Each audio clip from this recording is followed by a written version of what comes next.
Hey team, in today's video I want to talk a bit more about the new Event Horizon Telescope image of the Milky Way black hole Sagittarius A star. But I want to do it a bit differently this time.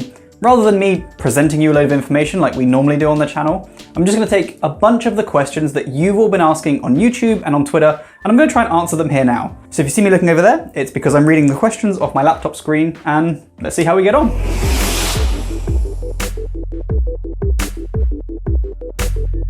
Okay, so one of the questions I've seen a whole load on YouTube is, why is the picture so blurry? And there's a few different things that contribute to this. The first one is just that it's super zoomed in. These black holes, while they're supermassive in space, they're so far away from us that from our point of view, they look absolutely tiny. So it's like taking a picture and then zooming in and in and in, and it looks really blurry if you do that. To make the point of how small these black holes are to us, the Event Horizon Telescope collaboration also released this video to show what it looks like. It's like taking a picture from Earth of a donut on the moon. And this video is really good at making the point of how small that is. But also, out of context, this is the funniest video I've ever seen released by a serious astronomical organization. If you look at the Sag A star picture and compare it to the previous black hole image of M87 star, it's a bigger black hole and it's further away, so they look about the same size on the sky. You see that the Sag A star one is actually a bit blurrier than the M87 one, and there's a good reason for that. Well, there's actually two good reasons for that. The first one is, when we look at M87, it's kind of, we're in our galaxy and it's a galaxy way far away, so there's not too much stuff getting in the way and, ruining the picture.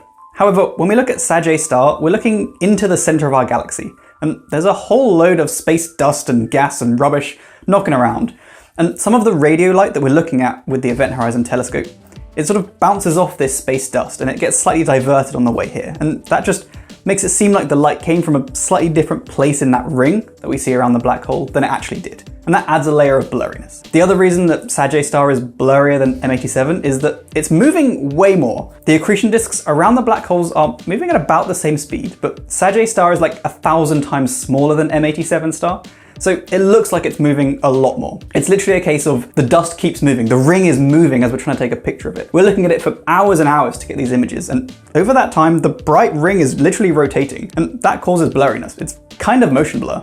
This might be something you've all wondered as well, but I had the question a lot of, why are there 3 bright spots in the image? Again, there's a couple of effects at play here, but it's almost all entirely due to the motion of the accretion disk. There's something called the Doppler effect, or Doppler beaming, and it means that when the hot gas is moving slightly towards us, it looks brighter than gas that's moving slightly away from us. So the hot spot is likely a section of gas that's moving slightly towards us relative to the rest of the accretion disk. This will be quite an extreme effect, because all that dust and gas is moving pretty close to the speed of light, so there's going to be a big Doppler shift beaming it towards us. The reason there's 3 of them is because the gas is rotating so fast. So if we have one bright spot and it's moving round as we're imaging it, we see that bright spot more than once. And here we do see it 3 times. However, it's pretty noticeable that one of those bright spots is a lot brighter than the other 2.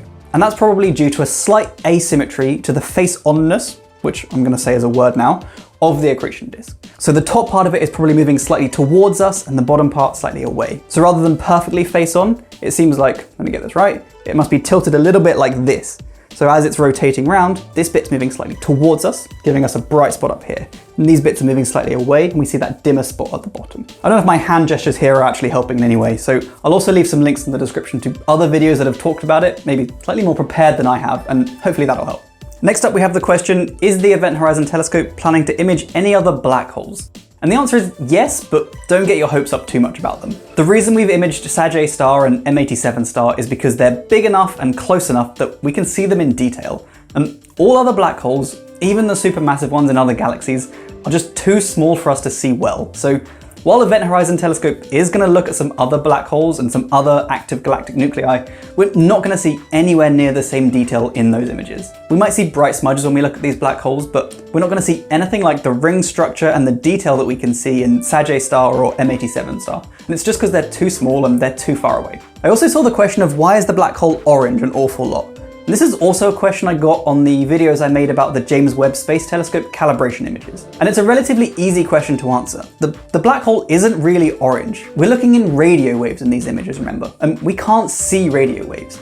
So we basically just end up with some sort of intensity map on the computer. And the team are free to color this however they like. It's pretty much a black and white image when you first get the picture, but human eyes are pretty bad at picking out details and interesting things in grayscale pictures. So the teams normally just choose a color that's a nice high contrast. This is what NASA keeps saying about the Webb photos. They're orange because it's easy to compare orange and black, so you can see details in the pictures. And it's the same here. The team could have chosen any color, to be honest, but orange looks good, and there's also some tradition of using things like orange and red for parts of the electromagnetic spectrum that are longer than visible light. So things like IR and radio images often get colored sort of red and orange to show that they're longer wavelength. Red and orange are the longest visible light, so it's the closest thing the team can do to show you that it's long wavelengths of light. But don't take it too seriously, it's just for contrast and a nice bit of tradition, but it could have been any color. I said in my video that the picture seems to tell us that we're looking at the black hole and its accretion disk more or less face on, so it's spinning and we're looking at it like this. And lots of people thought that was very weird sounding, and a lot of questions about that. Mostly because we're in the plane of the Milky Way, and if we're looking at it face on, then it means it's sort of rotating not in the plane of the Milky Way. And lots of people found that hard to reckon with. But to be honest, it's not too weird. It's what we see in a lot of simulations and models, and we're expecting it, to be honest. The plane of the Milky Way isn't paper thin anyway, so even if it's completely 90 degrees to us and we're looking at it like this, it's not really going to be poking out of the Milky Way like it looks like here. It's going to still be embedded within all that gas and dust and stars in the middle. But the picture seems to tell us that we are looking at it relatively face on. Maybe not exactly, but it's pretty close, to be honest. If we were looking at it edge on, we'd probably see an extra stripe around the middle of bright dust, but we just don't see that in any of the pictures we've taken. There is a bit of variation of how face on it is, but the papers that EHT have released said it's probably within about 30 degrees, so 30 degrees or less, meaning exactly face on or up to 30 degrees away. And all of those look pretty similar in the images when we make simulations, so it's somewhere in there, but we don't know exactly. But it's not too weird, we're not shocked by it, and it's perfectly within all the simulations and models that we've done beforehand and what we were expecting. Also, for a relatively small supermassive black hole, it's not unheard of for its accretion disk to move quite a lot. So there's a bit of rotation and dynamics within the accretion disk itself, so it might be changing over time as well, and that's another thing to keep in mind. Okay, next up, another popular question is, will James Webb Space Telescope, or even Hubble, be added to the EHT network? And the answer I think again is no. EHT is a radio array, and Hubble is a visible telescope with a bit of infrared in there, and James Webb is an infrared telescope with a bit of visible in there. But neither of them are radio telescopes, so I don't think they're going to be added to the array. Also, the way the array works is to take pairs of telescopes on Earth and use the baseline between them to build the data. And Webb is a couple of million kilometers away, so it paired with any telescope on Earth is a really big line between them, and that's not good for collecting data, so I also don't think it would be very good even if it was included. Another reason that they won't be particularly good is that the reason radios are so good is they penetrate to the center of the galaxy really well, but the slightly shorter wavelengths that Webb and then Hubble will see won't penetrate as well, so they wouldn't even add that much useful data, I don't think. There's also the question of whether Webb can just be pointed at the black hole on its own and see something. And the answer is yes, but it won't see an image like this. We needed an Earth-sized telescope to see this detail in Sagittarius star. And while Webb is big for a space telescope, it's 6.5 meters, it's nowhere near the size of the Earth, so it's really not going to see anywhere near the detail around the black hole as EHT has. But it is going to be pointed at Sagittarius star to study the environment around it.